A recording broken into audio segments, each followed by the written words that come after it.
은혜로운 찬양 감사합니다. 아브라함을 빚어가시는 하나님이라는 제목으로 여러분과 함께 하나님의 말씀을 나누겠습니다. 어린 아이를 키우는 가정에서는요, 이제 아이를 유치원에 보낼 때가 되면 한 가지 고려해 보는 것이 있습니다. 바로 영어 유치원입니다. 제가 고등학교 때 독서실을 가고 있었는데요, 그 독서실 건물 안에 엘리베이터를 탔는데 5살, 6살 정도 되는 귀여운 아이들이 같이 탔어요. 근데 그 아이들이 한국말로 말하는 게 아니라 영어로 말을 하는 거예요. 영어를 너무 잘하는 거예요, 그 조그만 아이들이. 그래서 제가 생각했습니다. 나도 아이를 낳으면 영어 유치원을 다니면 되겠다. 왜냐면 그 건물에 그 아이들이 가는 층이 영어 유치원이었어요. 이거구나. 저희도 첫째 아이를 낳고 유치원을 보낼 때가 됐을 때 영어 유치원을 한번 검색을 해봤습니다. 근데 보낼 수 있는 곳일까요? 없는 곳일까요? 왜 그렇게 생각하시죠? 저의 월급을 아십니까? 왜 못 갈까요, 여러분? 너무 비싸요. 너무 비싸요. 그러니까 전도사의 월급으로는 감당이 안 돼요. 그러니까 그 유치원비를 냈을 때 생활비가 감당이 안 되는 게 아니라 그 유치원비가 감당이 안 돼요. 너무 비싸요. 정말 한 사람의 월급을 다 넣어야 하는 그 정도 수준이더라고요. 자, 그런데 그 유치원에 다니는 아이들이 있어요, 없어요? 있어요. 그러면 누군가는 그 비용을 지불하고 그 유치원에 보내고 있는 거라는 거죠. 왜 그 어린 아이 때부터 그 많은 돈을 들이면서 영어 유치원에 보내게 하느냐? 이 세상을 살아감에 있어서 높은 자리에 가게 하고 싶은, 이 경쟁 사회 속에서 높은 곳을 선점하게 하고 싶은 부모의 마음이 있기 때문에, 내 아이가 더 높은 곳에 가고자 하는 그 바람을 가지고 있기 때문에 그런 투자를 하는 겁니다. 여러분, 세상은요, 더 높아지기 위해서 무엇이든 하고 최선을 다합니다. 근데 저는 한편 이런 생각이 들었어요. 우리는 신앙인으로서 더 높은 신앙, 더 성숙한 신앙으로 나아가기 위해서 노력하고 있는가?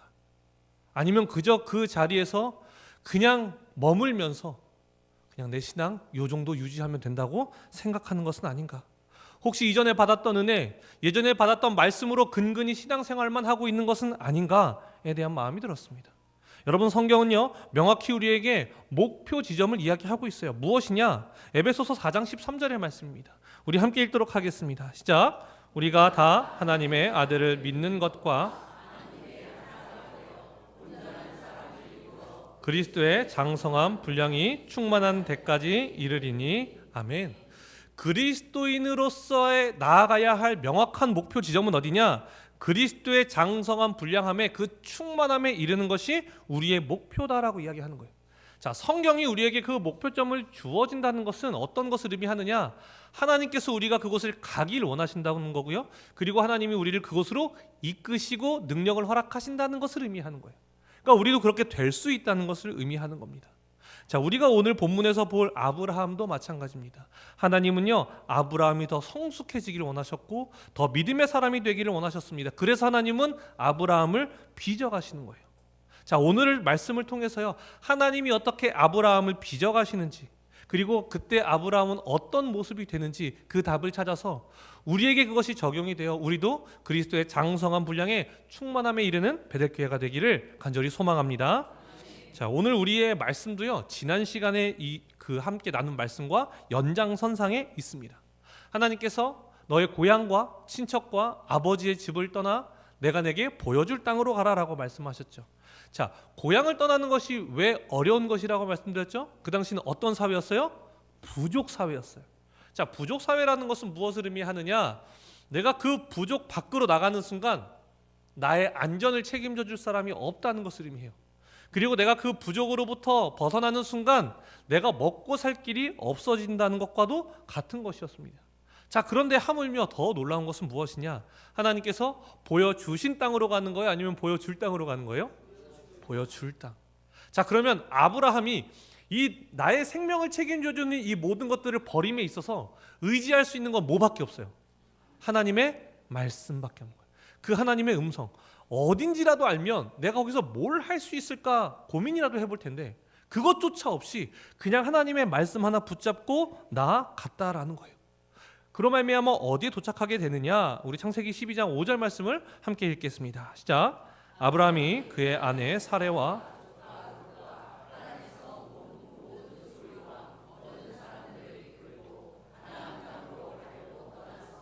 마침내 가나안 땅에 들어갔더라. 아멘. 마침내 어디에 들어가게 됩니까? 가나안 땅. 하나님께서 약속하신 그 땅 가나안으로 들어가게 되었습니다. 그런데 그 땅에서 문제가 발생해요. 자, 우리 10절 말씀도 함께 읽겠습니다. 시작. 그 땅에 기근이 들었으므로 아브라함이 애굽에 거류하려. 이는 그 땅에 기근이 심하였음이라. 아멘. 자, 무엇이 심하였습니까? 기근이 심했어요. 먹을 게 없어요. 물이 풍족하지가 않은 상태입니다. 유목민에게 물은 생명과도 같죠. 동물, 가축들이 물을 잘 먹어야 되고요. 풀을 뜯어야 돼요. 그러려면 물이 있어야 되는 거예요.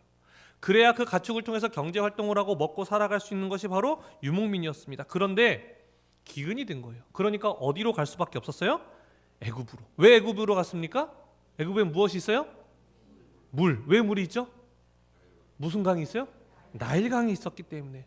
그러니까 그곳으로 내려가는 겁니다. 자, 그런데 안타깝게도 문제가 또 발생하죠. 무엇입니까? 아내가 너무 예뻤다. 아내가 예뻐도 문제가 되는 거예요. 그렇죠? 자, 우리 창세기 12장 13절 말씀을 함께 읽겠습니다. 시작. 원하건대 그대는 나의 누이라 하라. 그러면 내가 그대로 말미암아 안전하고 내 목숨이 그대로 말미암아 보존되리라 하니라. 아멘. 읽을 때마다 아니, 사라는 어떤 마음이었을까라는 생각이 들어요. 어떤 마음이었을까? 천국 가면 물어보고 싶어요. 어떤 마음이셨는지. 자, 여러분, 아브라함의 말대로 됐습니까? 아니면 아브라함의 말대로 되지 않았습니까? 됐잖아요. 그렇죠? 자, 실제로 이런 일들이 빈번하게 있었다는 거예요. 당시에는. 이쁜 사람이 있으면요, 남편이 있다? 죽이는 거예요. 그래, 취해 가는 거예요. 그러니까 아브라함은 그 땅의 문화를 너무 잘 알고 있었기 때문에 아내를 누이라 하라라고 이야기한 겁니다. 그럼에도 불구하고 이 커버를 해줄 수가 없어요. 그렇죠? 아내를 누이라 할 수는 없는 거잖아요. 그렇죠? 저는 오히려 이것보다 16절이 더 치명적이었다고 생각해요. 자, 우리 16절 말씀을 함께 읽겠습니다. 시작. 이에 바로가 그로 말미암아 아브라함을 후대함으로 노비와 암수 나귀와 낙타를 얻었더라. 아멘. 아내를 내어주고 무엇을 받아요? 양과 소와 노비와 암수 나귀와 낙타. 많이도 얻었죠? 그렇죠? 이것까지 받았어야 했는가라는 생각이 들지만 안 받는 게 이상하죠.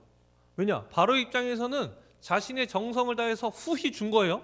근데 분명히 누이라고 했는데 그걸 안 받으면 이상해요? 안 이상해요? 이상하죠. 오히려 의심을 받을 수 있어요. 그러니까 받아야 되는 거예요. 아내를 주고 이것들을 얻었다라는 거예요. 자, 여러분, 바로 이때 하나님이 개입하십니다. 우리 17절 말씀을 함께 읽겠습니다. 시작. 여호와께서 아브라함의 아내 사레의 일로 바로와 그 집에 큰 재앙을 내리신지라. 아멘. 자, 이 일로 말미암아 바로와 그 집에 무엇을 내리셨습니까? 재앙. 그냥 재앙이에요? 큰 재앙이에요, 여러분. 자, 여러분, 바로의 입장에서 한번 생각해 보세요. 억울합니까? 안 억울합니까? 억울하죠. 누가 벌을 받아야 돼요? 아브라함이 벌을 받아야 하는 거 아닙니까? 만약에 바로가 제 아내입니다라고 아브라함이 얘기를 했는데, 야, 그래도 데려갈 거야 라고 하면서 아브라함을 죽이거나 아니면 아브라함으로부터 이 사라를 빼앗아 갔다면 큰 재앙이 일어나는 것이 이해가 돼요. 납득이 돼요. 그렇죠? 그런데 지금 바로는 이 사람이 결혼을 안 하는 사람이라고 생각하고 있는 거잖아요. 그냥 누이라고 했잖아요. 그러니까 받아들이는 데 있어서 바로에겐 아무 잘못이 없다는 거예요. 심지어 그 값으로 양과 소와 노비와 나귀와 낙타까지 다 주었어요. 자, 바로에게는 죄가 있어요, 없어요? 없죠. 누구에게 잘못이 있어요? 아브라함에게 잘못이 있는 거예요. 자, 그런데 하나님은 오히려 누구를 벌하신다? 바로를 벌하신다는 거예요. 자, 이것을 우리가 이해하려면요, 이 공의의 하나님이 왜 이런 일을 하셨는가를 보려면요, 하나님의 관점을 볼 수 있어야 돼요. 자, 우리 12장 2절 말씀, 하나님께서 무엇을 아브라함에게 약속하셨는지를 봐야 합니다. 우리 함께 읽겠습니다. 시작. 내가 너로 큰 민족을 이루고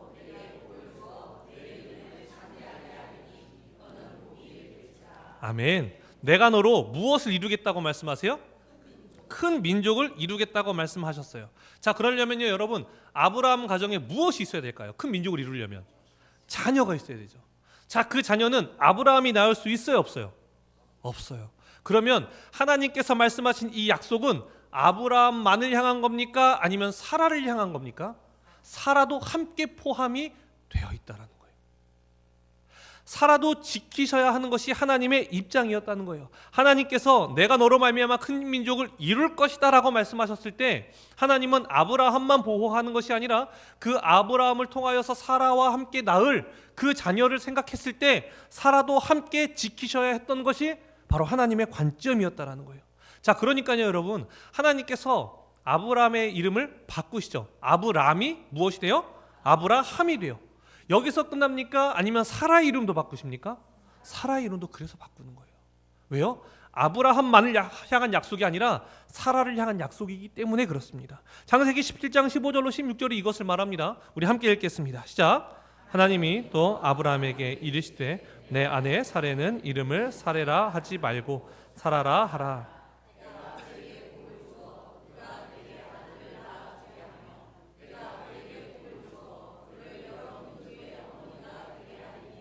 민족의 여러 왕이 그에게서 나리라. 아멘. 이 말씀을 통해 우리가 알 수 있는 것은 무엇이냐? 큰 민족을 이루겠다는 하나님의 약속이 단순히 아브라함만을 향한 것이 아니라 아브라함과 사라 모두를 포함하고 있었다는 거예요. 자, 그런데 지금 사라가 누구 앞에 있어요? 바로 앞에 있어요. 그러니까 하나님은 어떻게 하셔야 돼요? 이 일을 멈추게 하셔야 되는 거예요. 그러니까 무엇을 허락하셨다고요? 큰 재앙을 허락하셨다는 거예요. 여러분, 이 큰 재앙이요, 우리가 이렇게 받아들일 수 있는 겁니다. 하나님께서 그를 멈추게 하시는 신호라고 받아들이면 되는 거예요. 여러분, 바로를 죽이십니까? 생명을 빼앗아 가세요? 아니죠. 그래서 여러분 18절이 어떻게 이야기하는지 아십니까? 우리 18절 말씀을 함께 읽겠습니다. 시작. 바로가 아브라함을 불러 이르 내가 어찌하여 나에게 이렇게 행하였느냐? 내 아내라고 내게 말하지 아니하였느냐? 아멘. 바로가 말하는 것은 무엇입니까? 왜 나한테 너의 아내라고 말하지 않았어? 왜 나한테 알려주지 않았어? 라는 것을 이야기하는 거예요. 그 말은 하나님께서 이 재앙을 통해 알려주셨다는 거예요. 아내가 있다. 너 저기서 멈춰라. 더 가면 안 된다. 라는 것을 하나님이 알려주신 거예요. 그러니까 이 재앙을 통해서 바로를 멈추게 하셨다는 것을 알아야 돼요. 왜요? 하나님의 그 아브라함을 통한 약속이 아브라함과 사라를 함께 그 약속을 이루어가는 주체로 바라보셨기 때문에 그렇다라는 거예요. 자, 결국에는요, 이 사라가 돌아옵니다. 그리고 아브라함은 어디론가 떠나게 돼요. 이 애굽에서 떠나서 어디론가 갑니다. 어디로 가느냐? 우리 13장 1절 말씀을 함께 읽겠습니다. 시작. 아브라함이 애굽에서 롯과 함께 네겝으로 올라가니. 아멘. 자, 어디로 갔다라고 이야기합니까? 네겝으로. 근데 그 뒤에 어떻게 이야기해요? 네겝으로 올라갔다라고 이야기해요. 자, 여러분, 가나안이 있고요. 가나안에서 기근이 들었을 때 어디로 갔어요? 애굽으로 내려갔어요. 근데 지금 어떻게 하고 있어요? 내려가고 있어요? 올라가고 있어요? 올라가고 있어요. 다시 어디로 가겠다? 가나안을 향해서 올라가겠다는 것을 이야기하는 거예요. 자, 우리 3절 말씀도 함께 읽겠습니다. 시작. 그가 네겝에서 길을 떠나 베델에 이름에 베델과 아이 사이 곧 전에 장막 쳤던 곳에 이르니. 아멘. 결국 그 네겝을 통해서 계속해서 올라가서요, 베델에 가고요, 그 옆에 베델과 아이 사이에 있던 곳에 이르게 되었다라고 이야기합니다. 왜 거기에 가게 되었느냐? 우리 4절 말씀을 함께 읽겠습니다. 시작. 그가 처음으로 제단을 쌓은 곳이라. 그가 거기서 여호와의 이름을 불렀더라. 아멘.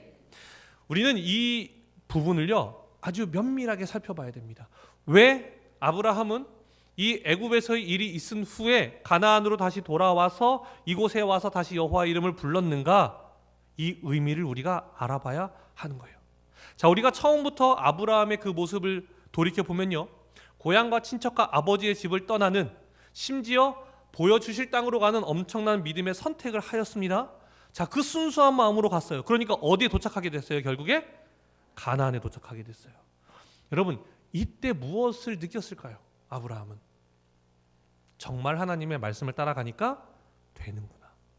정말 하나님께서 보여주실 땅으로 내가 나아가니까 하나님께서 그 땅에 머물게 하시는구나를 깨달았다라는 거예요. 그런데 여러분, 신앙생활을 하다 보면 우리 안에 어떤 마음이 들어오는지 아십니까? 교만이 들어오기 시작해요. 처음에는 이렇게 갔을 거예요. 하나님의 음성을 따라갔어요. 하나님이 말씀하시는 대로 따라갔어요. 그런데 그게 조금씩 어떻게 변질되느냐? 하나님이 말씀하셔서 내가 순종했어. 하나님이 나를 그곳에 가라고 하셔서 내가 믿고 그곳으로 나아갔어. 처음에는 하나님이 주체였던 그 삶에 누구가 누구의 주체로 바뀌기 시작해요? 나라는 사람의 주체로 바뀌기 시작한다라는 거예요. 아브라함이 어디서 그런 것들이 나타나느냐? 여러분, 기근이 왔을 때요, 가나안에 있었습니다. 그곳에 기근이 왔어요. 자, 그러니까 그곳에서 어디로 갔어요? 애굽으로 갔어요. 자, 애굽으로 갈 때 하나님께 여쭤봅니까? 안 여쭤봅니까? 안 여쭤봐요. 그 기근이 있었던 그 가나안은 어떤 땅이었어요? 하나님께서 말씀하신 땅이에요. 그렇죠? 말씀하실 땅이었고 그 땅에 갔을 땐 이미 말씀하신 땅이에요. 하나님이 약속하신 땅이라고요. 근데 하나님이 약속하신 땅으로부터 벗어날 때에 하나님께 물어요, 안 물어요? 안 물었다라는 거예요. 자기가 판단하고 자기가 결정하는 거예요. 아, 물이 없구나. 물이 있는 땅은 어딘가? 애굽이구나. 그렇게 가기 시작했다라는 겁니다. 여러분, 이 일련의 사건을 통해서 아브라함이 결국에 깨닫게 되는 것은 무엇인지 아십니까? 이걸 깨닫는 거예요. 나는 믿음이 좋은 사람이라고 생각하는 거예요. 나는 하나님이 그 보여주실 땅을 향해서 내 목숨을 걸고 나아갔던 사람이라고 스스로 생각해요. 자, 그런데요, 정말 자기 앞에 죽을 수도 있다는 상황이 오니까 누구까지 내어줄 수 있는 사람이었던 거예요? 아내도 내어줄 수 있는 사람인 거예요. 자기가 자기 스스로를 바라보는 자신과 내가 믿고 싶은 나 자신과 진짜 나의 모습이 너무나 달랐다는 것을 깨닫게 되는 것이 바로 이 사건입니다. 그리고 무엇을 통해 더 깨달을 수밖에 없느냐? 우리 아까 읽었던 말씀이죠. 12장 18절 말씀 함께 읽겠습니다. 시작. 바로가 아브라함을 불러서 이르되 내가 어찌하여 나에게 이렇게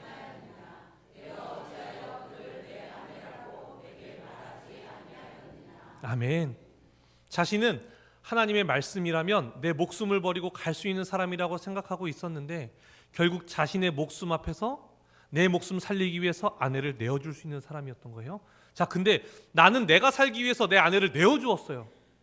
근데 하나님은 어떻게 하십니까? 그 아내를 다시 내 옆으로 되돌려 놓으셨다라는 거예요.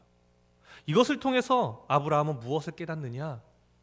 자신의 나약함, 자신의 부족함, 자신이 어떤 것도 이룰 수 없는 자신의 밑바닥을 보게 되었다라는 거예요. 자신의 밑바닥을 경험하게 되는 거예요. 나는 내 목숨을 바쳐 하나님을 따라간다 생각했지만 결국 나는 그런 사람이 아니라 내 목숨 지키기 위해 내 아내까지도 기꺼이 내어줄 수 있는 사람이라는 내 밑바닥을 직면하게 되었다라는 거예요. 여러분은 여러분의 밑바닥을 직면한 적이 있으십니까? 누구나에게 밑바닥은 있습니다. 드러내고 싶지 않은 밑바닥은 누구에게나 있습니다. 저에게도 있고요, 여러분에게도 있습니다. 제가 여러분에게 한 가지 말씀드리면요, 하나님께서 사역의 길을 가라고 말씀하셨을 때 전역을 결심하게 됐습니다. 그런데 그때 저에게는 한 친구가 있었어요. 저랑 처음 그 군대에서 만났을 때부터 저에게 계속 형 같이 신학하자, 형 같이 이 길을 걸어가자, 저한테 끊임없이 이야기했던 친구가 있었어요. 자, 그런데 저는 끊임없이 뿌리쳤어요. 나에게는 말씀하지 않으셨어. 저는 끊임없이 뿌리쳤어요. 근데 하나님이 말씀하셨을 때 그 친구한테 바로 전화했습니다. 동우가 하나님이 말씀하셨다. 같이 가자. 그러니까 그 친구도 너무 좋고 저도 너무 좋은 거예요. 그런데 약간 아쉬웠던 것은 이제 둘 다 전역을 하고요, 이제 신학대학원을 준비를 하는데 저는 감리교단이고 그 친구는 침례교단인 거예요. 그러니까 같은 가는 학교가 다르잖아요.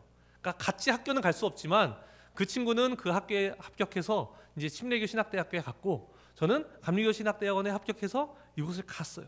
그러니까 이제 뭘 하려고 하느냐? 이제 사역지를 구해야 되죠. 침례교단보다는 감리교단이 더 큽니다. 그러니까 사역할 곳이 많아요, 적어요? 더 많아요. 그러니까 저는 이제 그 친구를 통해서 이제 소개를 받아서 베델교회라는 곳에 면접을 보게 되고 제가 그래서 이제 17년부터 사역을 하게 되었던 거예요. 근데 그 친구가 사역지를 못 구한 거예요. 그래서 그 친구가 형, 나는 사역할 곳이 없어. 야, 너 어떡하냐 얘기를 하는데 결국에는 장로교와 침례교단의 신학이 비슷한 부분이 많기 때문에 장로교에서도 침례교단에 있는 전도사들을 이제 사역하게 하는 경우들이 종종 있어요. 연락이 온 거예요. 형, 나 사역하게 됐어. 오, 어디야? 그러면서 형, 나는 부천이야. 난 인천이야. 교회는 얼마네? 형, 한 100명 좀 넘어. 우리도 비슷해. 어디 부서야? 나 청소년부야. 나 청년부야. 마지막으로 뭘 물어봐요? 사례비. 살이 얼마 받아? 형 얼마 받아? 나 50만 원. 나 50만 원 받아. 난 주일에만 나가. 형 나는 주말에 나가는데 80만 원 받아. 근데 형, 난 퇴직금도 있어.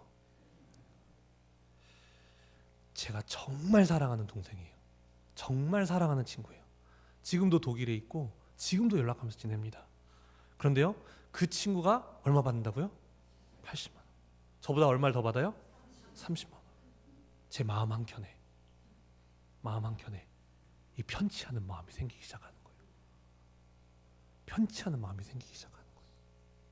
여러분, 제가 전역할 때 어떤 마음이었는지 아십니까? 전역하기 전에요, 사람들이 저한테 그랬어요. 군생활 잘하는데 왜 전역하냐고. 왜 힘든 곳 다 다니고, 왜 사람들이 기피하고 가고 싶어도 못 가는 곳에 다 가놓고 왜 당신은 전역을 하냐고. 저한테 그런 말 했어요. 너 이대로 있으면 어느 정도 진급해서 군인 월급이 좋아요, 여러분.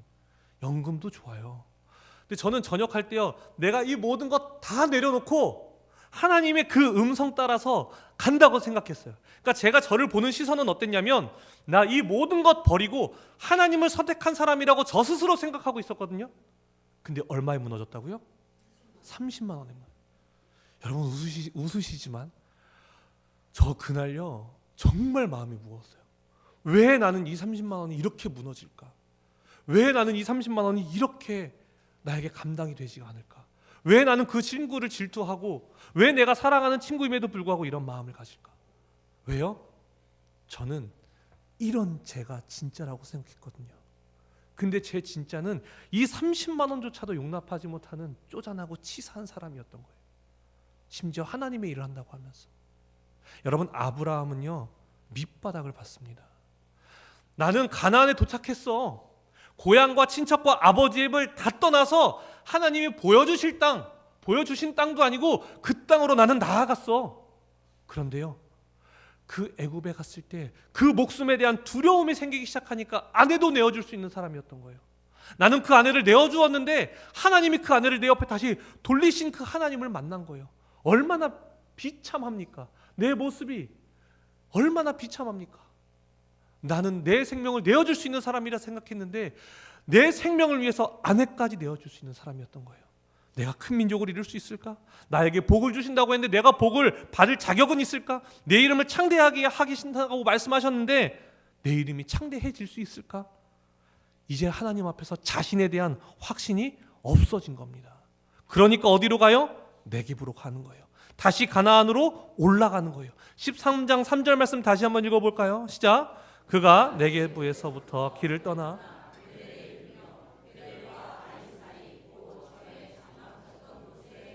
아멘. 여기서 중요한 곳이 무엇이냐? 베델과 아이 사이 곧 전에 장막 쳤던 곳에 이르렀다라고 해요. 전에 여기 장막을 쳤었다는 거예요. 그것이 바로 12장 8절의 말씀입니다. 함께 읽겠습니다. 시작. 거기서 베델 동쪽 산으로 옮겨 장막을 치니 서쪽은 베델이요 동쪽은 아이라.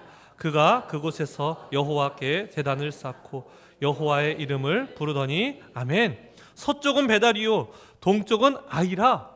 그곳에서 여호와께 제단을 쌓았고 여호와의 이름을 부르더니, 이 전에 그렇게 했었던 거예요. 이곳에 와서 왜 그렇게 했습니까? 하나님, 저 하나님의 말씀 하나 믿고 여기 왔는데 정말 이곳에 이르게 하시네요.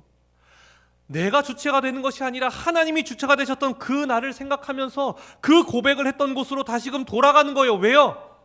내 신앙을 회복하기 위해서. 내가 하나님을 처음 고백했던 그곳으로 다시 돌아가는 거예요. 왜요? 이제는 내가 주체가 되었던 그 연약한 모습을 벗어버리고 정말 하나님이 주인 되심을 고백했던 그곳으로 돌아가서 다시 하나님이 내 주인이 되어달라고 그 자리, 그 장소에 가서 하나님을 다시금 외치고 하나님을 불렀다라는 거예요. 그래서 13장 4절에서 무엇을 했다고 이야기합니까? 우리 함께 읽도록 하겠습니다. 시작. 그가 처음으로 제단을 쌓은 곳이. 아멘. 처음 제단을 쌓은 바로 그곳에 다시 가서 거기서 여호와의 이름을 다시 부르는 거예요. 가장 순수했던 때, 가장 하나님만 믿고 나아가겠다고 하나님 앞에 고백했던 그 장소에 가서 다시 그 고백을 하는 아브라함의 모습이 보인다라는 거예요. 여러분, 저는 그 30만 원에 흔들렸던 저 스스로에게 너무나 실망해 버렸습니다. 저는 그런 사람이 아니라고 생각했는데 그런 사람이었던 거예요. 그래서 여러분, 그날요, 눈이 펑펑 오는 날이었고요. 버스가 끊겨서 오리정이라는 곳에서 택시를 타고 들어가야 하는데 어차피 눈 오니까 택시도 안 오고 1시간 거리 그 산길을 집으로 걸어갑니다. 그러면서 하나님께 묻고 또 묻는 거예요. 하나님, 왜 이 30만 원이 저한테 이렇게 아픕니까? 왜 이 30만 원 때문에 저는 제가 이토록 사랑하는 그 친구를 자꾸 질투하고 있습니까? 근데 그때 하나님 어떻게 하는지 아십니까? 저한테 이렇게 마음 주셨어요. 그 사례가 너의 존재를 나타내는 게 아니야.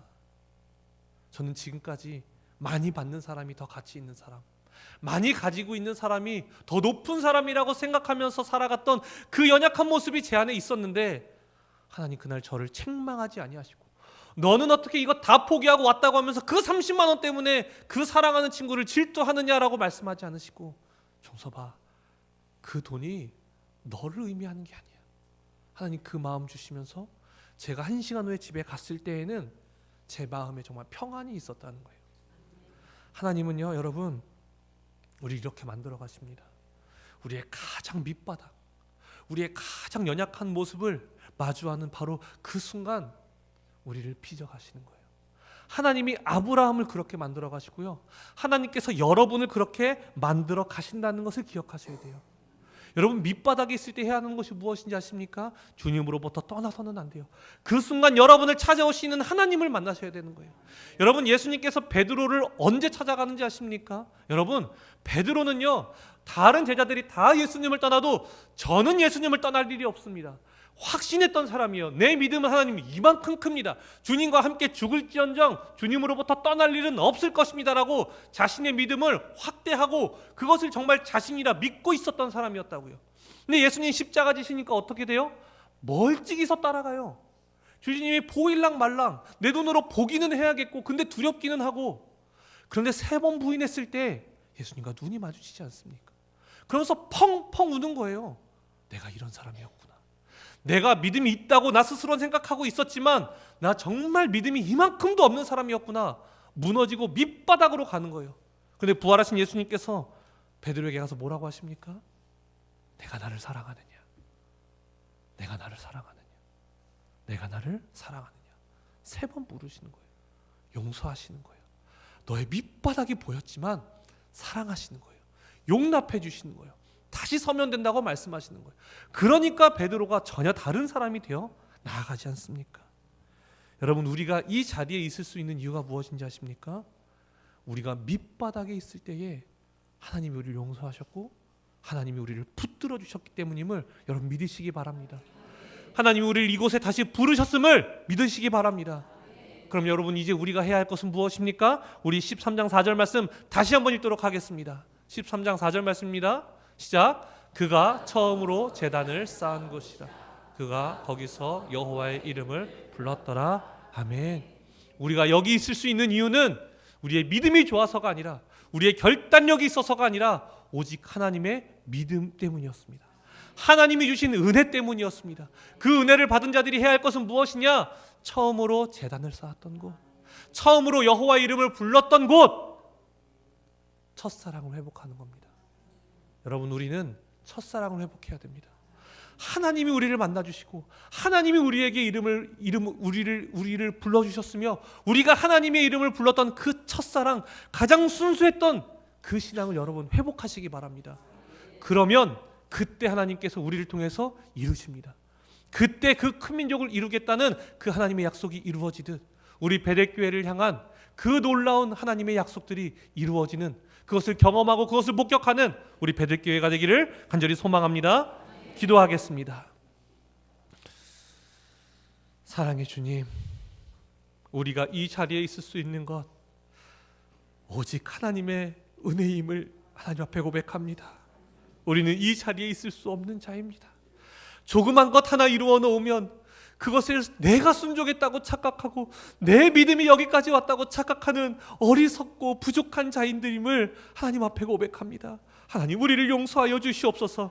주님, 오늘 우리에게 하나님의 말씀을 허락하셨사오니 이제는 우리를 바라보는 자들이 아니라 오직 하나님을 바라보는 자 되게 하여 주시옵소서. 그리하여서 우리의 처음 하나님의 이름을 고백했던 그 순수한 그 자리에 나아가서 다시금 주님의 이름을 부르고 우리의 첫사랑을 회복하며 그로 말미암아 충만함을 누리며 살아가는 하나님의 자녀들 되게 하여 주시옵소서.